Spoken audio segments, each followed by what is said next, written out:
welcome everybody to the second part of the ECR MCA workshop for the day.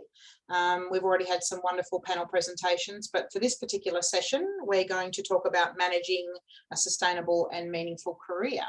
And before we get started, I'd like to formally recognise and acknowledge that I'm on Ngunnawal country, and it would be lovely if you popped into the Q&A part of the platform whose country you're sitting on. I'd like to acknowledge, for me, the Ngunnawal land, the contribution to the university, the cultural contribution, as well to the Canberra region.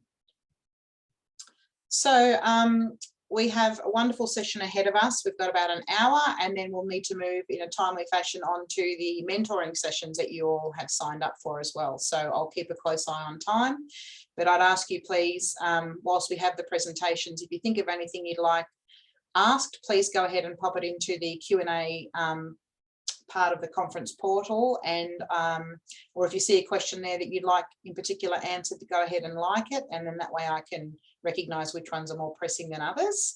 And we'll see all four presentations and then move on to the Q&A session, so you might want to pop down some notes so you remember what to ask. And so for presenting for us today, we have Tamara Young from Uni of Newcastle, and then Sebastian Filep from Hong Kong Polytech, Kevin So from University of Oklahoma, and I believe it's 7 p.m. over there, Kevin, so thank you for joining us so late in the day, and Najmeh from Hassanli from the University of Technology in Sydney. And first of all, presenting, we have Tamara Young talking about managing a sustainable and meaningful career. Take it away, Tamara, if you're happy to share your slides and get going. Thank you. Great. Thank you so much, Naomi. And hi, everyone. Is my slide sharing okay there? Can you see my notes on my screen? Is everything Hasn't okay? come up yet, but might just be taking a little bit of time. Oh, okay. Up, there we go. There we go. Thank you. Okay. Hi, everyone. My name's Tamara Young. As Naomi said, I'm joining you from the University of Newcastle. I too would like to acknowledge the traditional custodians of the land on which I live and work, the Awabakal Nation. As you can see behind me, the city of Newcastle, the beautiful coastal city that we live, and I recognise ongoing connection to culture and tradition, and pay my respects to Aboriginal elders past, present and emerging.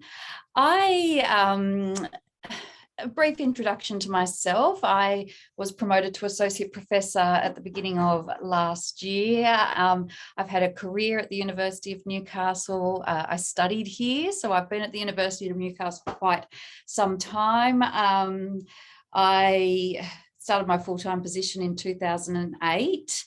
And had my first promotion to senior lecturer in 2017. So while that might be an extended period from going from a level B to a level C, during that time I had 2 children, and very much in my management of my career, and I'm not going to talk about anything like work-life balance or anything like that. The management of my career has very much been around managing self, family and community at the same time as, at the same time as managing and starting my career. Can you still see my screen? Because my computer has completely yes, we can see, no problem at all. Okay, thank you. So I think there's 2 obviously very overarching points that we're making here, and one is the sustainability of our academic careers, and the other, which I think is really important, we'll be focusing on quite a bit, is having a meaningful career and doing what is meaningful to us, for ourselves, in our research, teaching and service, but also having a meaningful life beyond university as well. I wanted to do something really creative and come up with a range of tips for managing meaningful careers, and come up with an acronym. We love acronyms as academics. Over the past week, I've been writing my rope for an ARC DP with the CI at UTAS, preparing for my F2F teaching, and also preparing for an MCA ECR research workshop. So I wanted to come up with a really funky acronym, and I thought, well, there's not really much better than the acronym that we're all working with this week, which is CAUTHE, C-A-U-T-H-E. So I have shaped my tips for a meaningful and sustainable career around the letters of C-A-U-T-H-E. So please bear with me as I go through what I believe are some key tips, 6 tips on meaningful and sustainable careers. Firstly, C could have stood for many things, but I think ultimately commitment. We are all very used to commitment. We've done our PhDs. We have committed to years and years of research as a PhD researcher. But as an academic, we need to put that same level of commitment in our career to the other aspects of our career. So as many of you would know, if you have full-time positions, that an academic career is made up of 3 key components. That is research, teaching, and service. I think it's extremely important to put equal aspects of commitment into those 3 aspects of a career. And I'm going to talk a little bit more about the service component. But at my university, in order to go for a promotion or to gain employment at the University of Newcastle, you need to demonstrate sustained excellence. So there's the sustainability aspect of it. You need to demonstrate sustained excellence in research, teaching, and service. So it's not okay to prioritize, I don't think, one aspect of your career. At some point, you might be research intensive. That's awesome. You might be teaching intensive, which many academics see as not a great thing. But I think teaching intensive can be fantastic. If you are committed to it, you can gain awards, university awards, national awards, reach out, be committed to teaching. You can change curricula, you can change the way that young people experience the world. So a commitment to education and to teaching and learning is really important. And as I'll show in a few moments, also that commitment to service. One of the questions that's often asked when people are going for promotion at the University of Newcastle is, what does sustained excellence mean? If you need to demonstrate sustained excellence across research, teaching, and learning, what does it mean? And really, it's about committing to making an impact in each of those areas of the academic career. With the A, I went for authenticity.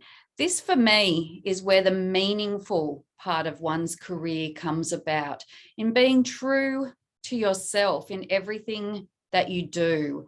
Do research that you're passionate about, but put that same passion, as I said before, into your teaching and into your service and engagement. So being authentic for me really gives meaning to what we do, and to following the meaningful aspect of the career in giving back to community and giving to our students and giving back to our university, which leads into the U of CAUTHE, which is about being useful. And this is very much the service aspect. Service is a really important part of academia, and it's also very much a privilege in that we can give back to our university. We can give back to the academy. We can give back to our students and their learning experiences. And we can give back to our communities, the tourism industry, the hospitality industry, for example, but also the communities in which we do our work. So my research really looks at the way that destination and host communities experience travelers and tourists. And we're moving beyond that metrics agenda to an impact agenda, and being useful within academia, I think, also provides that sustainability in your career. A key part of that is mentoring. I think, being a mentor to other academics, and to not just rise your, to grow yourself in your career, but to support and grow other people within the career and let every star shine within academia. So being useful, when things get tough, when we weren't able to travel for conferences, and Anne Hardy and I started up ISO chats, for example. That was about, making a commitment to being useful, being able to still share research amongst the Tourism, Hospitality and Events Academy. For T, I went with thankful. I think also thoughtful could be the T in Corthy. Gratitude can go a long way. Compassion and care can go a long way. Compassion and care in the classroom, compassion and care in our research, and compassion and care in the service roles that we do. I teach a capstone leadership course, and I say to my students, there are two words as a leader in academia that go a long way, and those two words are thank you. And very often we don't hear people express gratitude for the hard work that we do. So moving into leadership roles in academia, being thankful, being grateful for those who are working for you and with you and around you, I think that's really key to sustainable and meaningful careers. H was pretty easy. I went H for humble. No one likes an arrogant academic. It's that simple. Be humble. Be humble in how you approach your research, your service, and your teaching. Being humble in the way that when we write reviews for people's papers, not doing self-promotion in those reviews, but being humble and sharing other people's research. I think for me, being humble was really key. And that links to that authenticity of self as well. And for E, the final one, which feeds into all the parts of the career, is excellence. So I've used Corthy as my acronym, a little bit of poetic license here to go for commitment, authenticity, usefulness, thankfulness, humble, and excellence. I went to the very first assembly of my children at the school that they were at, and they had an acronym that was BTBTYCB. And I was like, never heard of that. And this whole room of 200 students all went BTBTYCB. And it's be the best that you can be. And that is excellence in how you can put it into being the best that you can be in any point in time in your career. For me, I need to be the best I can be within my workplace, in the research I do high-level service roles, I do a lot of teaching, and I be the best I can be in all of those areas at the same time as managing my family, myself, and the community in which I live, in being the best I can be as a mum and a human, who lives in society and in the world. So that's my tips. I thought you wouldn't forget the acronym. So I was a little bit cheeky in plagiarizing that, but I just wanted to give a real simple, straightforward way of how I see the importance of these aspects in managing sustainable and meaningful careers. And I'm happy to answer any questions at the end. Thank you. Wonderful. Thank you so much, Tamara. And as you stop sharing your slides, we'll move on to the next presentation, please, which is Associate Professor Sebastian Filep from Hong Kong Polytech, please.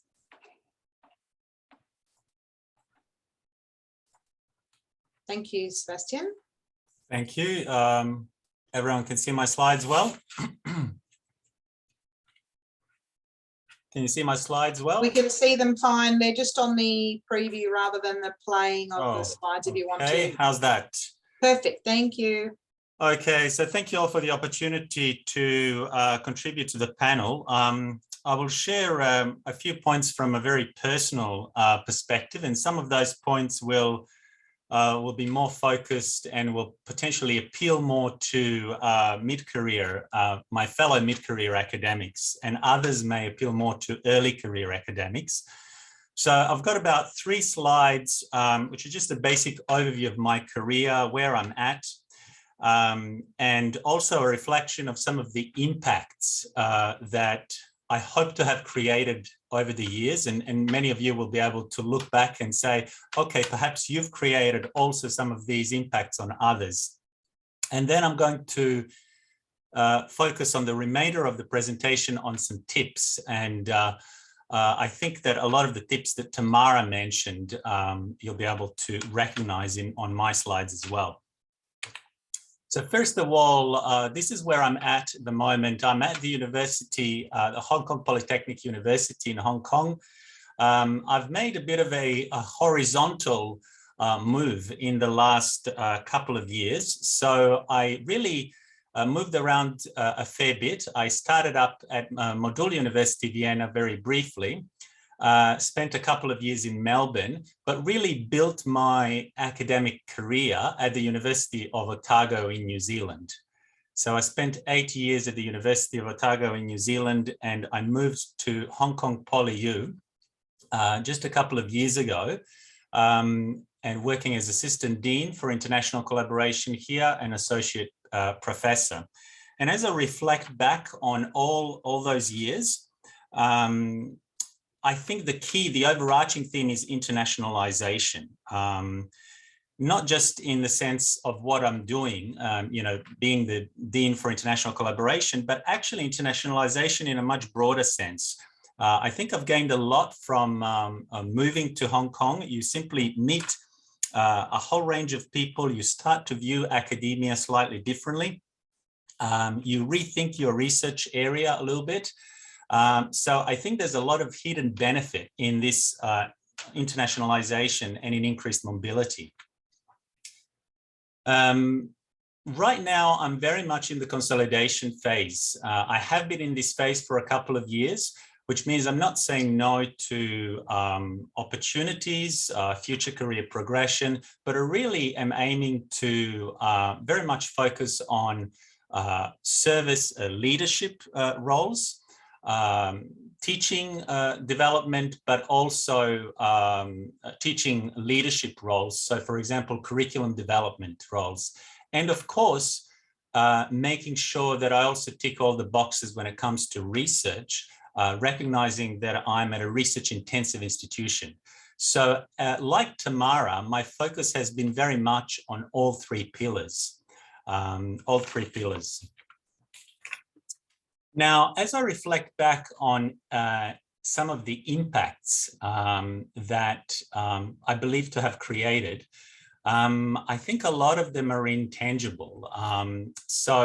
I classify them as real impacts. I also think that the university system and governments are forcing us to think about so-called pretend impacts. So let me try to explain the difference. When it comes to teaching, for example, emails that we get from students telling us how much our teaching has really influenced them and how it has changed their views about life, about different areas of teaching, I think that's a real impact.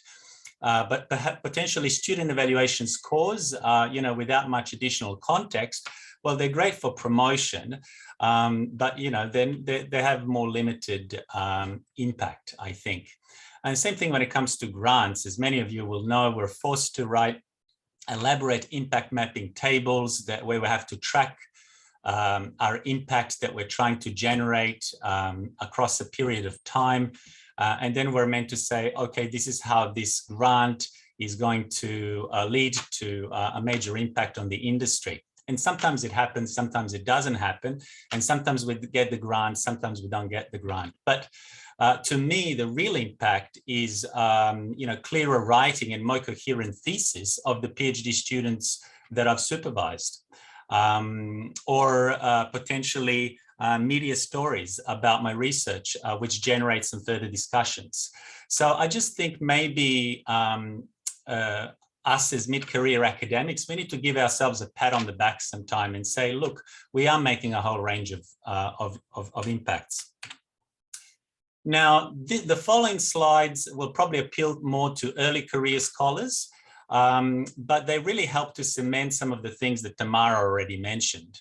Over the years, I've been really blessed with great mentors. Fortunately, we lost Professor Pierce fairly recently, but informally, I've developed great professional relationship with Professors McKercher, Pauline Sheldon, Brian King. So this is kind of their collective wisdom as well as some of my tips. So what I'm about to say is kind of, I feel like it was important to acknowledge them because they've been saying these things to me. And the first one is, this believe in yourself, aiming high and dreaming big, but as Tamara would say, staying humble. In our research, making a conceptual contribution, don't become what Bob says, a methods junkie.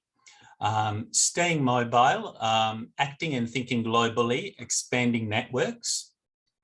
And then there are different perspectives on this, but the overarching feeling based on my conversations with a whole bunch of people is to specialize through research, but collaborate.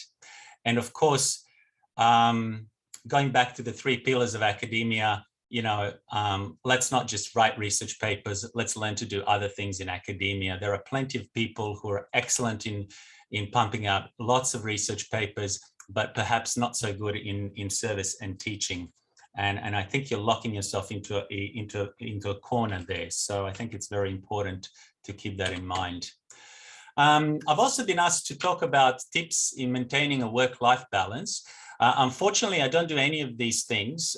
Maybe some of them, I think the first point I'm trying to work on. So I actually had to go online and search for some simple rules to improve academic work life. So these tips are for me as well as for you. We have to make health a priority. I've spoken to so many academics who've broken down.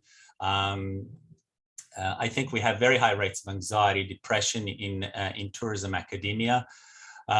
People are not getting regular sleep. People are not eating properly. People are not meditating. So I think all of those things are important. Committing to strategies that increase efficiency and productivity. What that means is basically not to overcommit. I don't know about you, but I always really struggle to say no to invitations to review, to do a guest lecture. And I've only recently really tried to force myself to say no. Regularly engage with family and friends. Now, actually, the wording by Bartlett and others was interact, and I changed interact to engage with family and friends, because there are many times when I'm interacting with family and friends, but I'm not engaging because I'm thinking about a paper I'm writing. So I think engage is the key. And I just want to say that we also have very high divorce rates in tourism academia. So, just keep that in mind when it comes to these tips. Lastly, I thought I'd put some pictures here for you as well. I've been asked to provide advice for the participants on managing sustainable and meaningful careers. I think the first 2 points relate to trying to create a meaningful career. And I think the last point is focused on how can you make it more sustainable. I think obviously the first one is about passion and enthusiasm, as Tamara was saying, and being authentic and developing a sense of brand. Now, I think most academics are hopeless at branding, but we do live in a world of social media. So I think it's increasingly important it doesn't have to be a research brand. It can be a service brand. It can be a core leadership role that you're branding. But I think developing some sort of a brand is the key. It's not just an ordinary job.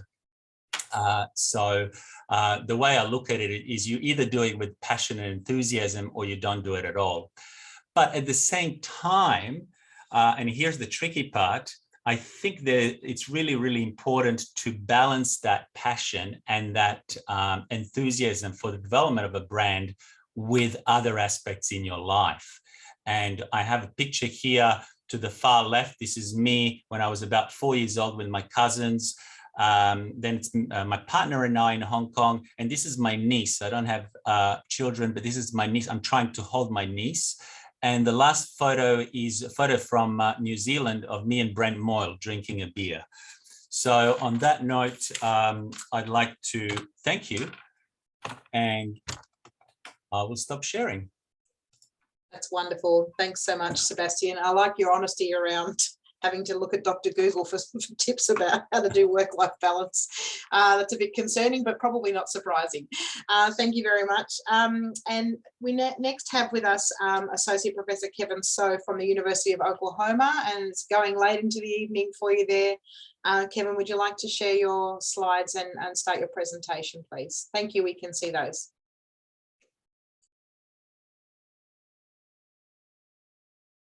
Can you hear me now? Can you hear me okay? Yes, thank you. And just a reminder before you start, I can already see some questions sitting in the Q&A there on the platform. Everyone, just keep popping those in as we go. Thank you, Kevin. Excellent. So I would like to make a start. So first of all, I would like to thank my colleagues and former professors at Griffith University, and a place I proudly say it is my alma mater, for putting together this wonderful conference.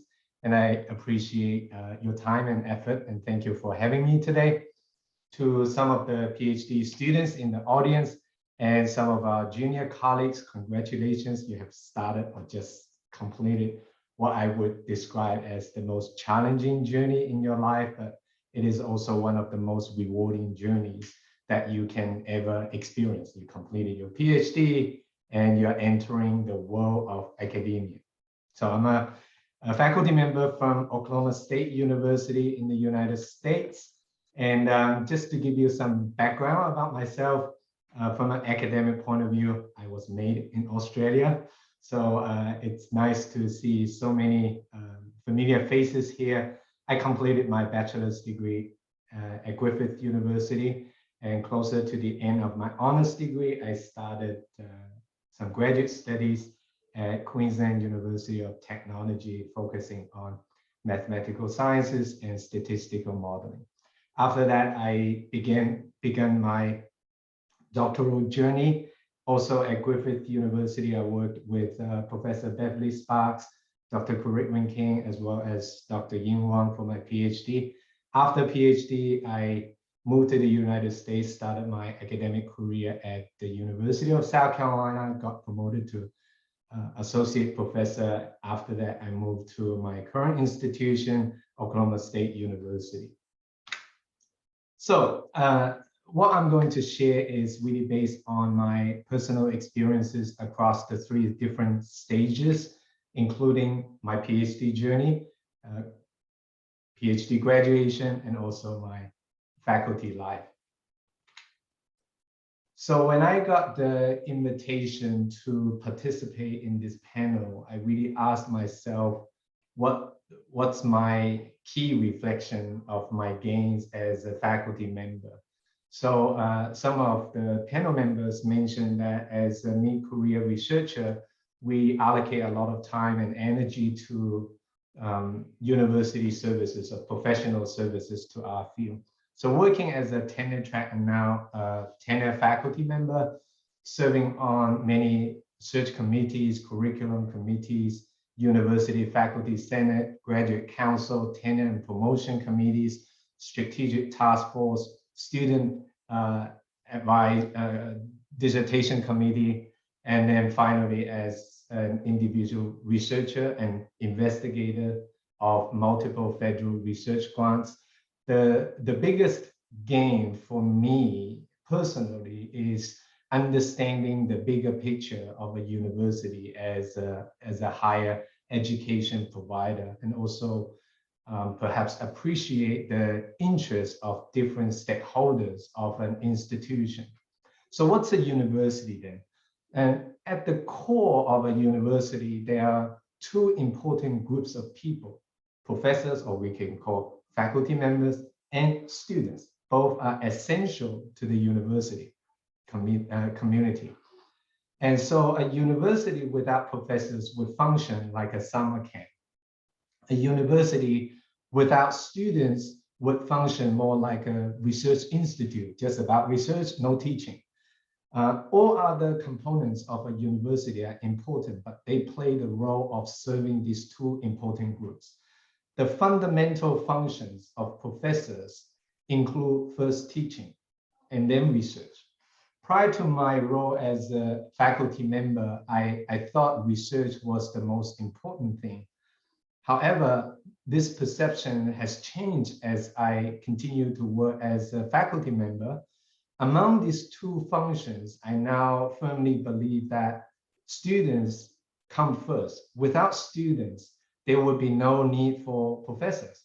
So we need to take care of the underlying needs of our students by teaching them well, enlightening them, bringing excitement, our own enthusiasm to the classroom environment whenever possible.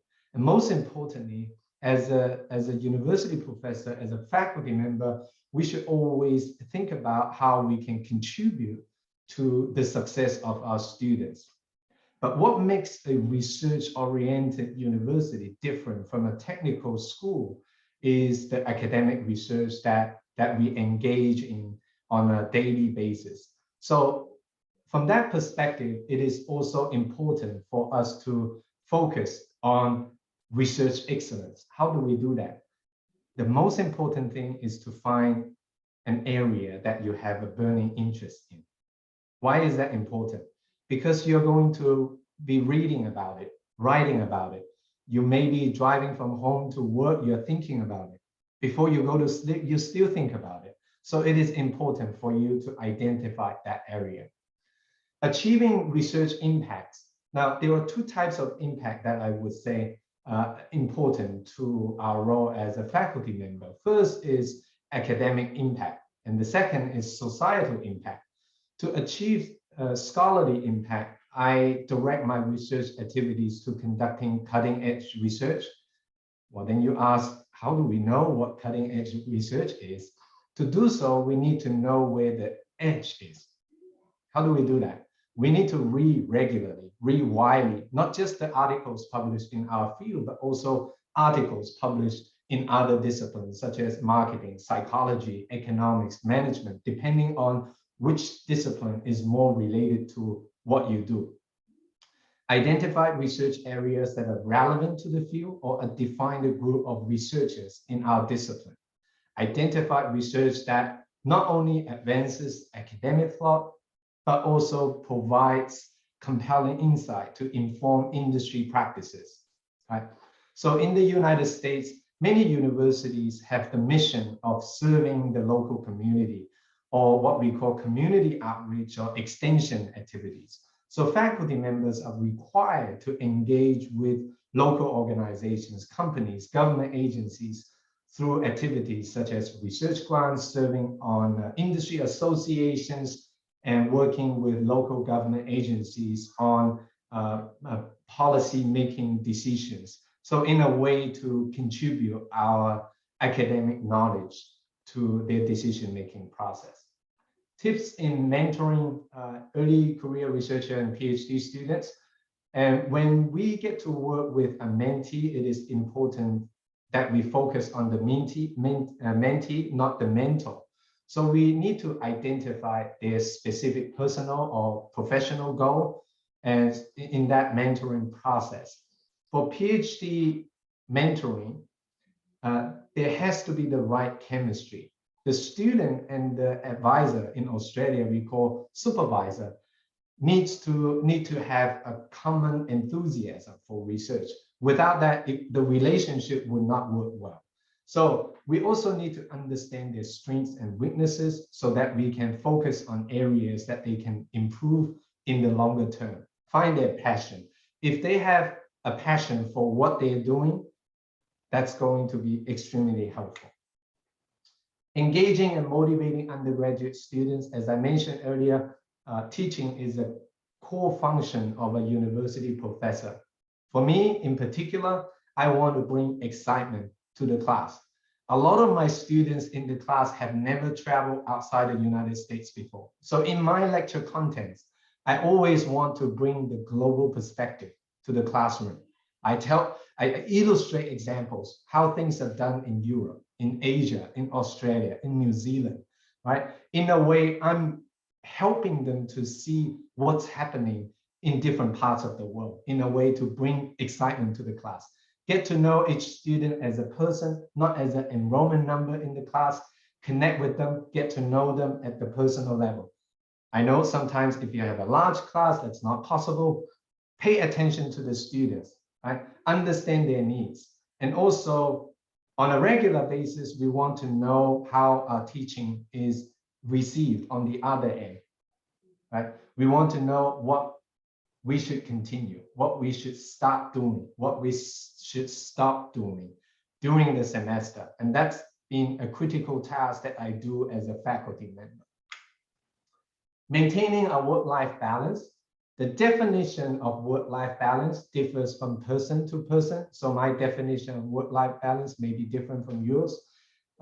Regardless, it is important for us to prioritize many of the work tasks that we have. Sebastian mentioned that we are getting a lot of review requests. We're having a lot of tasks coming from different places, but we only have 24 hours each day. There's no way you can increase the number of hours. So it's important to practice time management, and it is okay to say no sometimes, but say in a nice way. Make sure you allocate time for yourself and your family, depending on what you want to do. Like myself, I enjoy running. So no matter how busy I am, I allocate time for myself. Weekends, I try to allocate as much time as possible to my family. Some advice. So as an early career researcher or a PhD student who's about to start an academic career, it is important to get your teaching under control. You don't want your teaching to create any problems for you. Learn about your students' expectations. Reflect your teaching on a regular basis. If you make mistakes, it's okay. Correct that and then improve along the way. Relate the theories and contents to real-life practices and real-life examples, because students in the classroom may not have the life experience to make that connection. You have to help them in making those connections to real-life examples. Research. As a junior faculty member, you're expected to maintain and achieve research productivity. And you only have 24 hours, and your productivity is highly dependent upon the time you allocate for research and the time you allocate for writing. Without writing, nothing can be published. So it is important for you to manage your time and allocate time for research and writing every single week. No excuse. At any point in time, you may have research projects that are at different stages of the research process. You need to do that because research takes time from the beginning to publish, sometimes 2 years, maybe longer. So it's important to make that plan. Success, ensuring success in your institution. Find yourself a faculty mentor so you can understand the promotion, or in the United States, the tenure and promotion guidelines a little bit better, and as well as expectations. You also want to find a mentor beyond your institution, because sometimes this person very often is your PhD advisor or your committee member, could give you unbiased career advice when you need it the most. A collegiate work environment requires us to help each other, to work with each other, to achieve the common goal of the unit. So practice that in your daily work, and good things will come if you be nice and be kind to others. Have a passion for what you do and enjoy the journey. I'll end my presentation with this photo. It's highly relevant to the Australian context. You can stop the waves, but you cannot stop the waves, but you can learn to surf. So take time to learn the many aspects of our profession. Thank you. Wonderful. Thank you so much, Kevin. Learning to surf. Have we got time for that? Maybe. I think that's an important analogy. Thank you very much. And Najmeh, I can see you've already started sharing your slides. If you'd like to go ahead and start. Thank you. Sure. Thank you, everyone, and welcome. Thanks for the opportunity for me to share my learnings and my gains through my career with my fellow colleagues. My name is Najmeh, and I'm a senior lecturer at the University of Technology, Sydney. Before I start talking about the topic today, I'd like to acknowledge the Darul-speaking people who are the traditional custodians of the land from which I am speaking to you today, and pay respect to elders past, present, and emerging. So to address questions around my key gains and current focus on career development, as someone who has just recently transitioned from being an ECR to an MCA, I'd probably like to first set the context by talking about some of the conditions in which we as academics work in. Before I draw on my personal story and my experience of the promotion process to senior lecturer, and then 3 main takeaways for me, which I hope will also be useful for you here too. So I'm assuming that most of us here, if not all of us, are currently working at a higher education institution. And of course, depending on the country we're in and the institution we're affiliated to, we are more or less familiar with some of the working conditions of the academic life. We probably know that some of the core values of academia is intense competition for resources and a culture of excellence that has resulted in a set of idealized expectations of what it is to be an academic. And this has meant that there is this notion of an ideal academic persona that many of us strive for, and we may feel pressured to aspire to. At the same time, I have to acknowledge that I know as academics, we enjoy our job. We're passionate about what we do. But because of the difference that we often feel between who we are and who we think we should be, remember those pressures to be that ideal academic, we often end up feeling all of these negative feelings that I've listed here. We have a sense of loss, we feel conflicted, we have a sense of guilt, we may feel pressured, anxious, and ultimately mentally and physically exhausted as a result of working in academia. Okay, so with that context and with that introduction, I'd like to now draw on my experience. Back in 2019, this was of course before COVID, I was considering applying for promotion. And I think a lot of you here may agree with me, those who are familiar with the promotion process, that a lot of criteria, the eligibility criteria used for promotion applications are very loose and they're very subjective. So basically it was mainly on myself at the time to assess whether I was good enough. And of course, for someone like me who at the time was aspiring to that ideal academic, I would never be good enough. So the whole process for me was I would look at my achievements, I would look at my accomplishments, and of course, I would then compare myself to and contrast that to that ideal academic in sense of what is it that ideal academic should have achieved and accomplished. And as a result of these comparisons, I would feel inadequate. I would feel that I'm not still ready. This is not the time for me. I should wait for another year or 2 years. And this was despite a few senior colleagues of mine reassuring me that it was my time and I had to go for promotion that round. But I still had all of these self-doubts. I guess this constant questioning and reflections made the whole process for me very painful. It was very exhausting, very intensely emotional. But I did come out of it successful, I have to say, in the sense that I was promoted. But I think a bigger learning that I gained through this whole process was the fact that it made me think about who I was and who I wanted to be as an academic and where I was and what I was willing to do in order to get there. And all these tensions and questions that I had at the time helped me assess and perhaps even reassess who I actually wanted to be as an academic. What it meant for me was that I became more conscious of my everyday working practices to ensure that I engage on those values and I endorse those principles that I want to see more of within academia. And this has meant that it has definitely helped me with being more true to my academic self, something that previous panelists also talked about, authenticity. And I feel I am more true to my academic self, at least compared to 2 years ago where I was then. So I guess the learnings for me, which again, I hope will be useful for you as well, is that First, I get why and how the pressures of academia and all the expectations we may feel may drive us to pursue our careers endlessly. But I think it is very important to every now and then stop and ask ourselves those very hard questions as to why we're here. Why are we even doing this?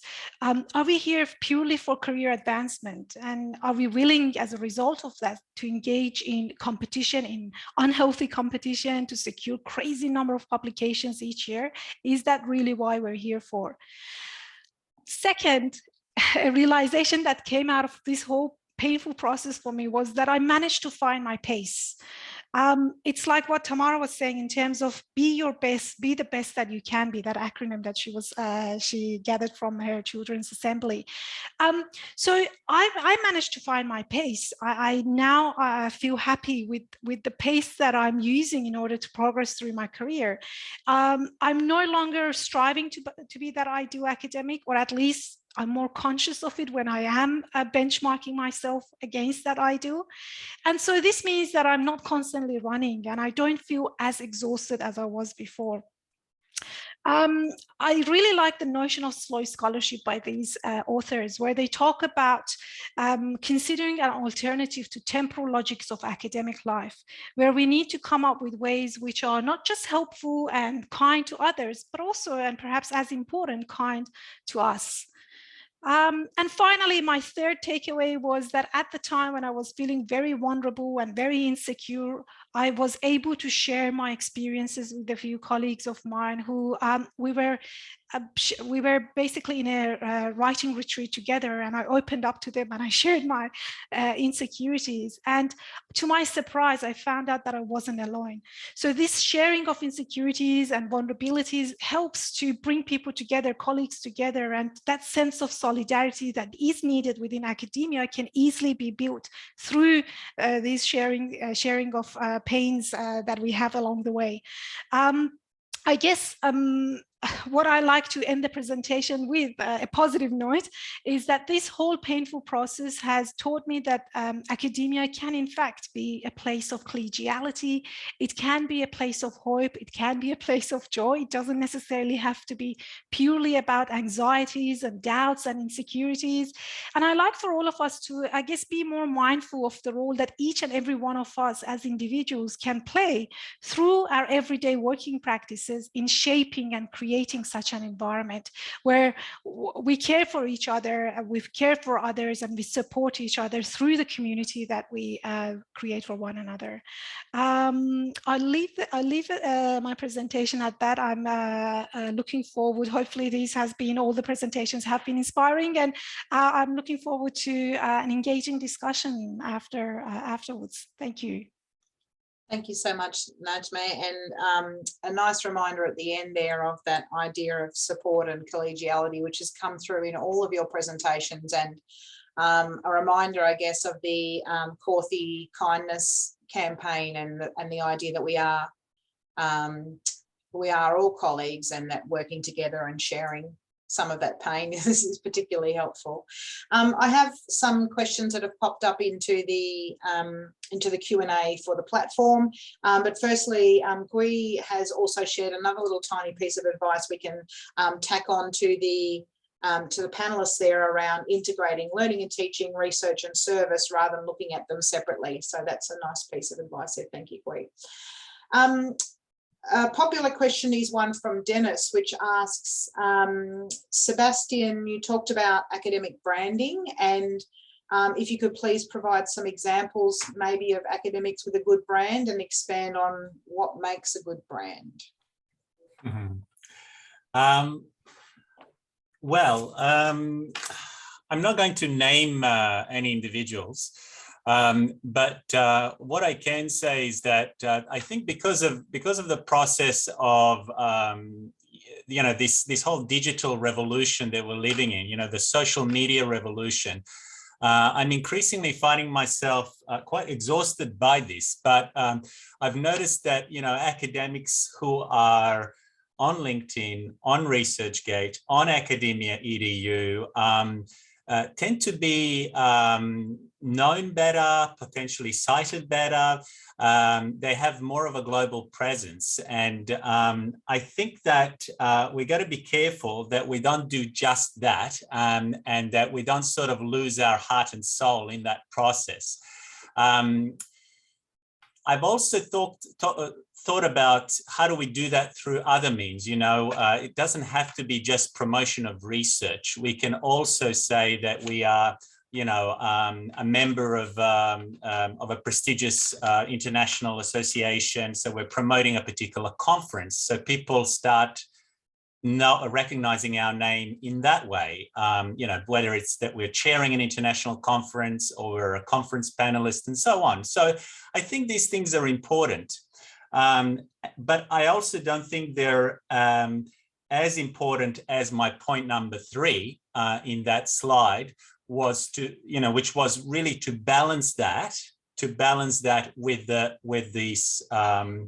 other things in life. Because I think that we can drift away, and I think that's the overarching message from this panel. Not to overcommit, not to become completely absorbed by this, but just to put some brakes every now and then. So hopefully that addresses. Does anyone else in the panel have anything else they'd like to add with regards to branding before we move on to the next question? Nope. Okay, perfect. All right. Aaron has asked a question with regards to the opportunity costs that we need to be aware of and making appropriate decisions in order to pursue a sustainable and meaningful career. Aaron says he's reminded by his daughter's question when she was much younger about, does doing a PhD make you happy? Has anyone got anything they'd like to respond to that? I see that Johan has put some notes in the Q&A about that, but Kevin, you've got something you'd like to respond to with that? Yeah, thank you for the question. And maybe I can share my experience more based on my US experience. So in the US, when a PhD student completed doctoral studies entering academia, they usually start with a tenure track assistant professor position, and then they are given a set of guidelines, tenure and promotion guidelines, that there are specific things that they need to do in the first 5 years. At the end of the 5th year, they put together a package for promotion and tenure consideration, basically. So in that first 5 years, you're basically engaging in activities, whether that's teaching, research, service, following the guidelines. Those are a very clear guidelines for you to achieve on multiple things. But then after that, it's the faculty members' decision whether you want to choose a different path. There may be faculty members after tenure and promotion, they say, I want to be the expert on campus for study abroad programs. Go for it. That's your passion. You can move forward and do that. There may be faculty members who will say that, well, I want to try an administrative path and get more experiences in those positions. Okay, you can continue. There may be faculty members who say, I want to continue to focus on my research, developing my profile and graduate education, especially mentoring PhD students. It's my key area of focus. And they can choose that particular path. So usually in the first 5 years, they are required to follow the guidelines. After that, faculty members have a much higher level of autonomy to choose what they want to do. Yes. Great. Thank you so much, Kevin. Tamara, you want to add something to that?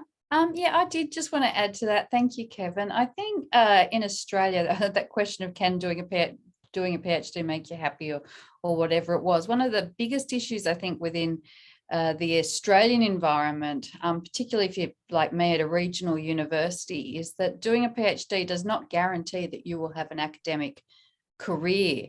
I read the other day that in Australia, 1 in 3 academics are permanent academics. So 2 in 3 academics throughout Australia are on casual sessional contracts, and that promise of an academic career is not guaranteed from doing a PhD. And I think that while doing the PhD can be very meaningful and make you happy, it's about taking those skills, maybe not being an academic, even though this is the role that we intend to take in doing a PhD, but what can those skills provide you to do jobs in other industries? And I know a lot of people who have transferred from academia to industry, and I just wanted to sort of make that point as well, that don't let it get you down, because it's very highly competitive for academic jobs in Australia.